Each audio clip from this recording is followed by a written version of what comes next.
बहुत देर से तालियां बजा बजा कर देखो हाथ ऐसे ऐसे हो रहे हैं। बोलो सच्चे दरबार की। हालांकि ये मौके भी रोज रोज नहीं आते माता के दरबार में। ये सच है कि जो लोग यहाँ नाच लेते हैं उन्हें दुनिया में फिर कहीं नाचना नहीं पड़ता। फिर तो धन ऐश्वर्य सुख चैन परिवार सब आपके पीछे नाचता है जब आप यहाँ नाच लेते हैं। बोलिए सच्चे दरबार की। तो आप थोड़ी देर मेरे एक दो गीत आप सुने, ये सुनने वाले गीत हैं। अब हम इसमें ये नहीं कहेंगे आप ताली बजाएं या डांस करें, थोड़ा आराम भी कर लें, लेकिन कानों को कोई मेहनत नहीं लगेगी, वो तो कानों तक आवाज जाएगी। तो आप सुने, अच्छा लगेगा आपको। माता रानी के कई गीत दरबार में आपने सुन लिए हैं, एक दो विषय बदलते हैं और इस कथानक को भी आप लोगों ने खूब देखा है, पढ़ा है, जाना है, लेकिन आप सुनेंगे तो आपको अच्छा लगेगा।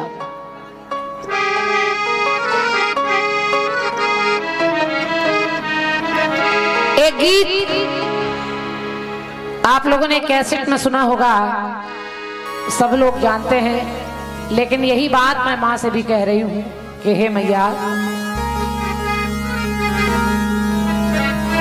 प्यार झूठा सही हो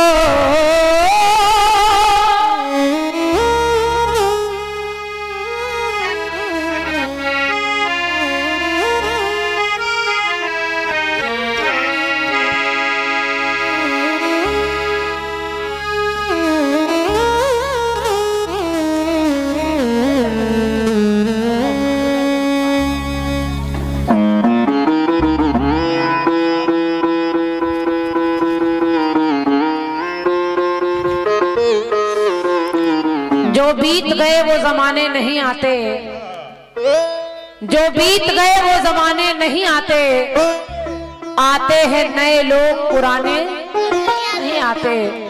और लकड़ी के मकानों में चिरागों को मत रखिए, लकड़ी के मकानों में चिरागों को मत रखिए, क्योंकि अब आग पड़ोसी भी बुझाने नहीं आते। बोलिए सच्चे दरबार की जय, बोलिए मैया के प्यार की जय। आज के दौर में समय कैसा है किसी को बताने की जरूरत नहीं है। शहरों में तो ये हालत है कि पड़ोसी के घर में अगर मिट्टी भी पड़ी हो तो पड़ोसी गेट खोलने में भी 2 बार सोचता है। शहरों में ये हालत है। हालांकि गांव में अभी बहुत कुछ बाकी है, गांव में अभी प्रेम है, लगाव है, एक दूसरे के दुख दर्द पूछने पहुंचते हैं लोग। लेकिन अफसोस होता है जब हमारे शहरों में हम लोग दुनिया की चकाचौंध में इतना गुम हैं कि हमको एक दूसरे को पहचानने की फुर्सत भी नहीं है। हम लोग अपने पड़ोसी का नाम भी ठीक से नहीं जान पाते। तो ये बड़ी अजीब विडंबना है आज के दौर में। इसीलिए मैंने कहा कि अब आग पड़ोसी भी बुझाने नहीं आते। ये सुने, आपको अच्छा लगेगा। प्यार झूठा सही हो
हम लोग माता रानी से भी कहें, प्यार झूठा सही दुनिया को को दिखाने आजा, तू किसी और से मिलने के बहाने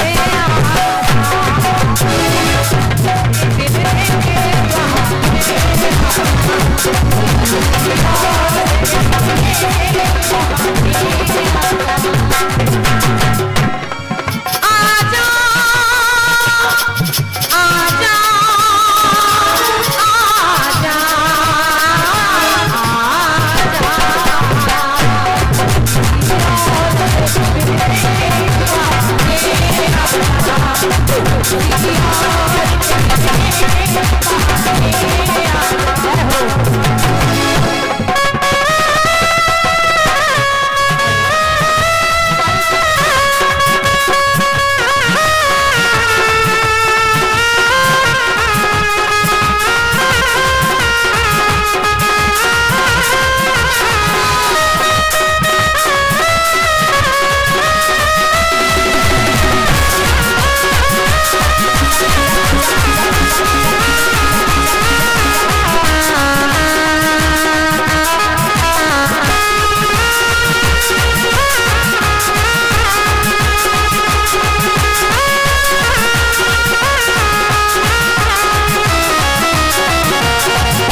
बहुत बार टेलीविजन पर देखी होगी, चैनलों पर देखी होगी, लेकिन उसमें एक कथानक मिलता है, एक प्रसंग ऐसा आता है और ये प्रसंग द्रौपदी का है, आप लोग जानते हैं। लेकिन गीत कैसे शुरू हो रहा है और कैसे कैसे द्रौपदी क्या कह रही है, इस गीत को आप सुनेंगे तो आपको अच्छा लगेगा। जब धर्मराज संपत्ति सारी हार गए हैं,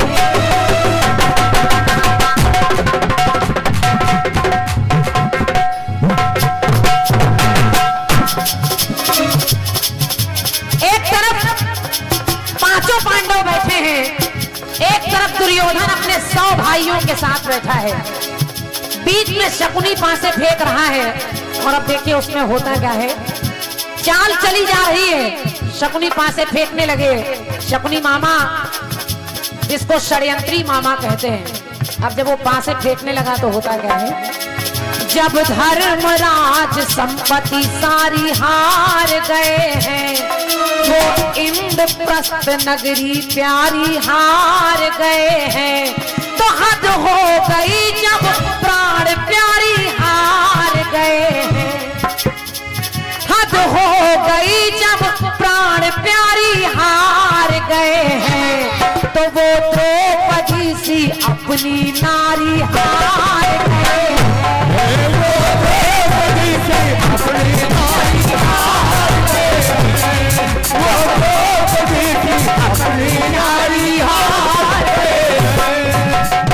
सोना चांदी हीरा मोती महल अटारी सब कुछ लगा दिया दांव पर। पांचों पांडव एक एक बार हर बार हारते चले जा रहे हैं, और जब सब कुछ हार गए तो द्रौपदी को अंत में दांव पर लगा दिया। औरत जुए में लगाने वाली चीज नहीं है, लेकिन पांचों पतियों ने लगा दिया। पांचों ने क्या, सबसे बड़े भाई धर्मराज ने लगा दिया और चारों चुपचाप बैठे देखे रहे। धर्मराज ने तो अपने भाइयों तक को दांव पर लगा दिया, और जब द्रौपदी को दांव पर लगा दिया तो दुशासन से दुर्योधन हंसते हुए कहने लगा कि जाओ, ये हार गए हैं, इनकी पत्नी द्रौपदी को बाल पकड़कर खींच कर लेकर आओ और सभा में उसको नग्न कर कर मेरी जांघ पर बिठा दो। अब आप कल्पना करके देखें कि इतनी बड़ी समाज में जहां केवल पुरुष ही पुरुष हो, कोई एक नारी जिसके कपड़े उतारे जा रहे हो, उस पर क्या बीत रही होगी। लेकिन सुने, जब धर्मराज संपत्ति सारी हार गए हैं, वो इंद्रप्रस्थ नगरी प्यारी हार गए हैं, तो हद हो गई जब प्राण प्यारी हार गए हैं, और वो द्रौपदी सी अपनी नारी हार गए हैं, तो वो सभा बीच खींच कर लाई गई नारी, वो सभा बीच खींच कर लाई गई नारी, और बेबस बेचारी सभा में पाई गई नारी, बेबस बेचारी सभा में पाई गई नारी, बेबस बेचारी सभा में पाई गई नारी। वो सभा बीच खींच कर लाई गई नारी, और बेबस बेचारी सभा में पाई गई नारी। तो द्रौपदी बीच सभा में सोच रही है, क्यों दांव में पति द्वारा लगाई गई नारी। औरत जुए में लगाने वाली चीज नहीं है, मेरे पति ने मुझे दांव पर लगा दिया। क्यों दांव में पति द्वारा लगाई गई नारी, और अपनों के हाथों बेबस कराई गई नारी, अपनों के हाथों बेबस कराई गई नारी, अपनों के हाथों बेबस कराई गई नारी।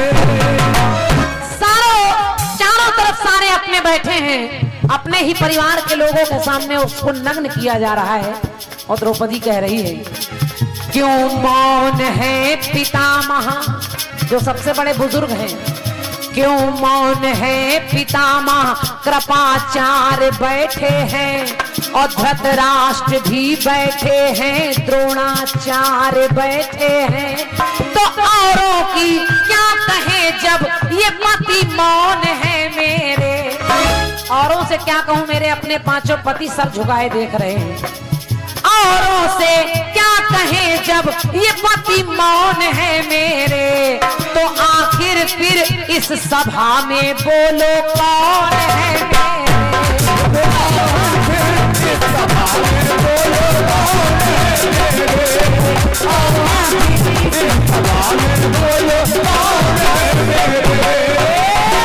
तो कोई नहीं अपना देख पांचाली मन में डोली, और आके बचा लो लाज कन्हैया, ऐसी बानी बोली।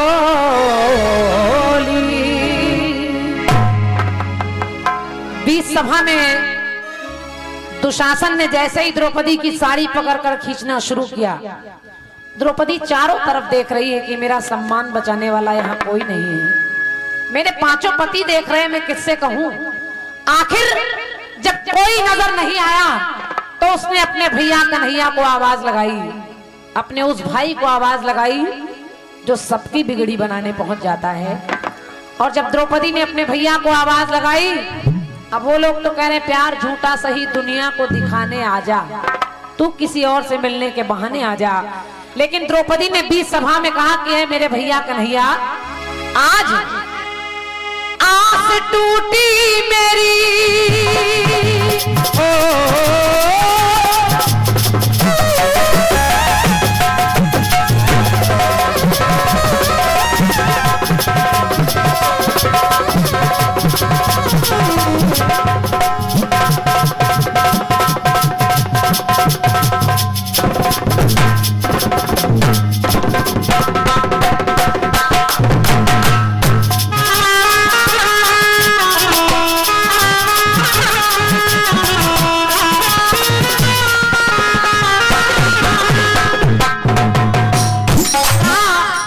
द्रौपदी ने किया भैया, आस टूटी मेरी तू आस बंधाने आजा, आस टूटी मेरी तू आस बंधाने आजा, और आज बहना की अपने लाज बचाने आजा, अपने लाज बचाने आजा,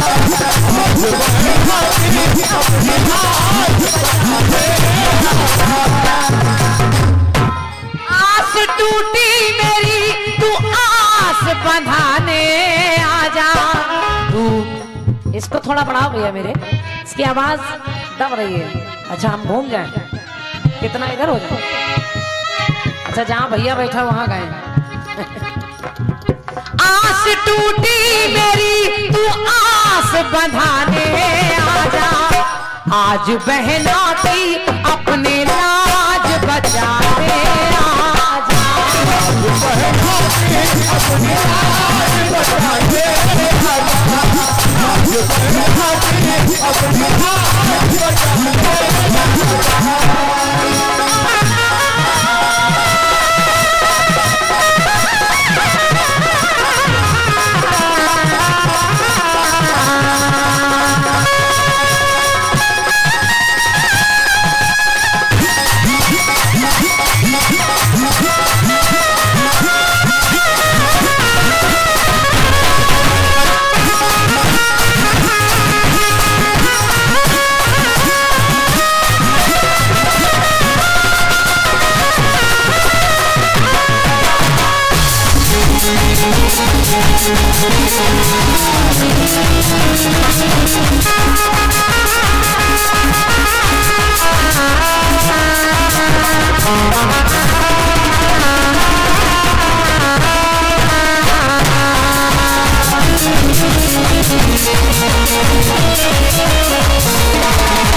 सुनिएगा।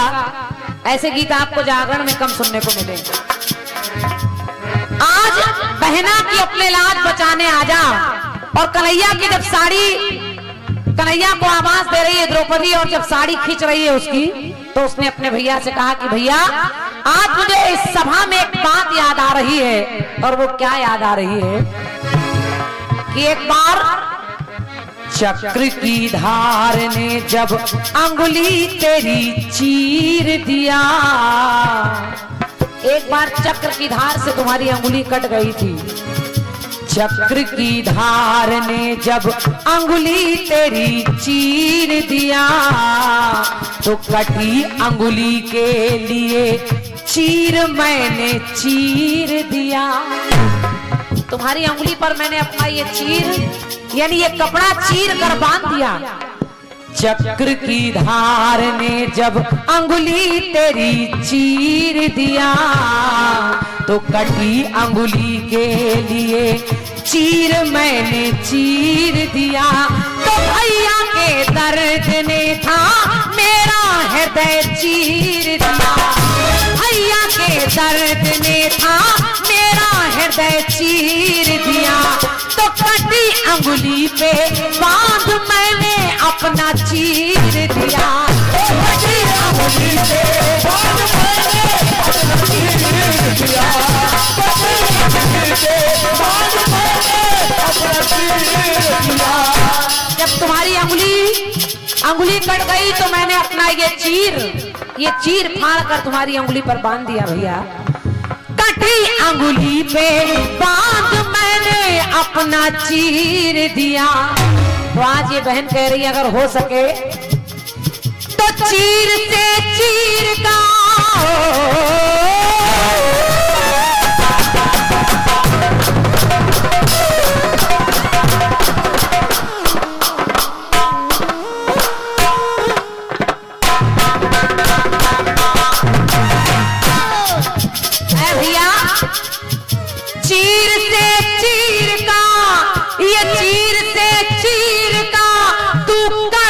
चुकाने आजा। कभी मैंने तुम्हें दिया था, आज मैं मांग रही हूँ। चीर से चीर का तू कर्ज चुकाने आजा। आज बहना की अपने लाज बचाने आजा। आज बहना की अपने लाज बचाने आजा। आज बहना की अपने लाज बचाने आजा।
केवल इस चीर शब्द को मैंने कैसे पिरोने का प्रयास किया है। सभी लोग पढ़े लिखे को समझाने की आवश्यकता नहीं है। चीर शब्द को कैसे प्रयोग किया है इस गीत में। अब वो बहन कहती है कि भैया कन्हैया, एक बात और याद आ रही आज सभा में मुझे कि एक बार ऋषि दुर्वासा का ऋषि दुर्वासा का पानी ने बहा चीर दिया। एक बार दुर्वासा ऋषि नहाने के लिए पानी में उतरे और उनका चीर यानी उनका कपड़ा बह गया। वो नग्न हो गए, मारे शर्म के वो बाहर नहीं आ रहे थे। मैं वहीं पर खड़ी थी। उनका सम्मान बचाने के लिए मैंने क्या किया, ऋषि दुर्वासा का पानी ने बहा चीर दिया, तो चीर कर मैंने उन्हें अपना तभी चीर दिया।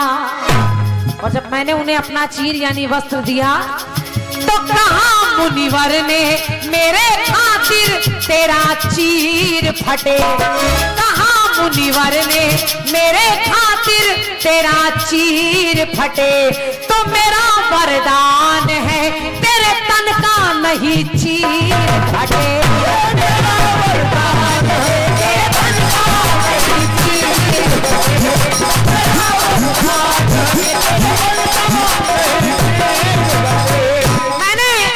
मैंने उनका सम्मान बचाने के लिए अपना चीर फाड़ कर दे दिया और उन्होंने मुझे वरदान दे दिया कि जाओ द्रौपदी, आने वाले समय में कभी चीर की जरूरत पड़ेगी तो तुम्हारा चीर कम नहीं होगा।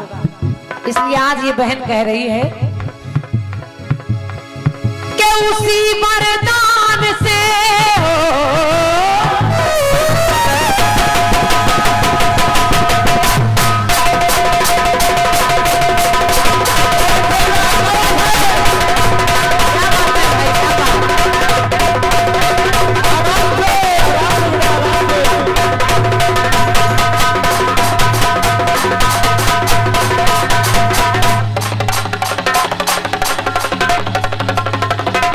हरिओम हरिओम। ये खुजली वाला हाथ मेरा बहुत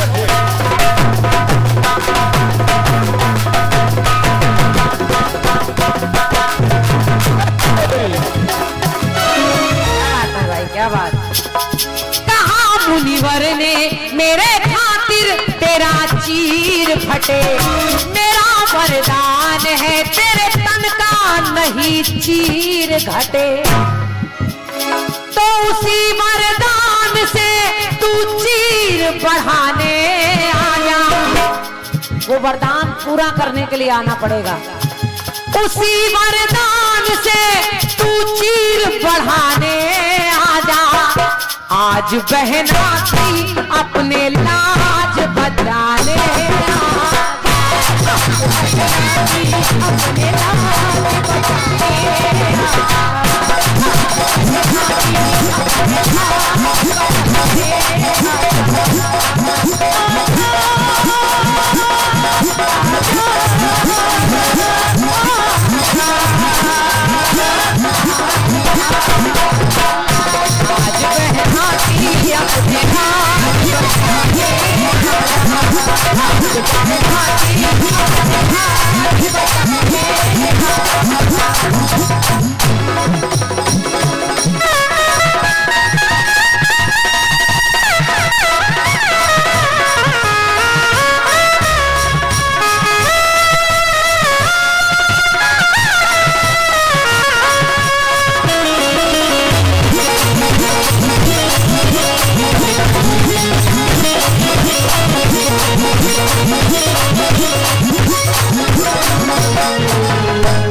आखिरी पंक्ति है। और हमेशा जब जब भी कभी किसी बहन पर अगर सच्चा लगाव है, किसी बहन पर मुसीबत पड़ी है तो भाई को आना पड़ा है। और ये मेरा सौभाग्य है कि हमारे राजकुमार भैया, हम लोगों का कोई ब्लड का रिश्ता नहीं है, खून का नहीं है, लेकिन खून से कम भी नहीं है। जितना प्यार भाभी और भैया और बच्चों से मिलता है मुझे, कभी मुझे ये लगा ही नहीं और सच्चाई है कि मेरा अपना कोई भाई नहीं है, लेकिन कहते हैं उसके घर देर है अंधेर नहीं, कोई ना कोई कहीं से मिल ही जाता है। तो बस बहन जब आवाज देती है तो भैया आता ही है। और जब द्रौपदी ने भी अपने भैया कन्हैया को याद किया तो वही हुआ जो होना था। रुदन बहना का, बहन का रोना, रुदन बहना का भैया का हृदय चीर गया। रुदन बहना का भैया का हृदय चीर गया। तो बहना के खातिर वो कन्हैया बन के चीर गया। चीर बनकर पहुंच गए, दिखाई नहीं दे रहे कन्हैया, किसी को नहीं दिख रहे, लेकिन उसको दिख रहे हैं जिसको दिखाई देना चाहिए। तो रुदन बहना का भैया का हृदय चीर गया। बहना के खातिर वो कन्हैया बन के चीर गया। तो उतरता तन से जितना उतना चढ़ता चीर गया। उतरता तन से जितना उतना चढ़ता चीर गया। तो लगा अंबार किशन इतना बढ़ता चीर गया।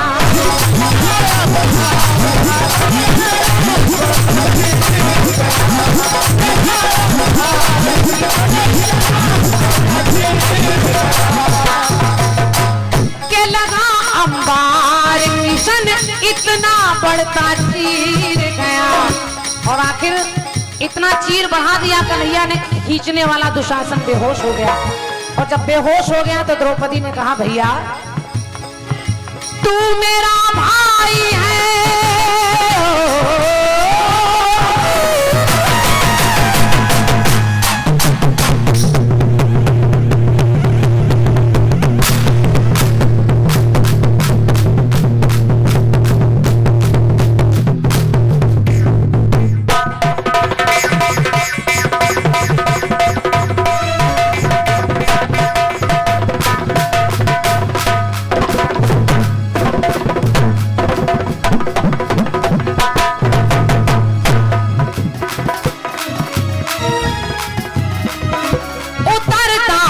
से जितना उतना चढ़ता चीर गया।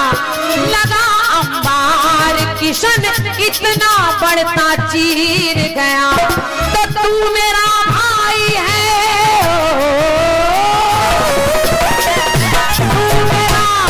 तू मेरा भाई है, दुनिया को दिखाने आया। तो आज बहना की अपने लाज बचाने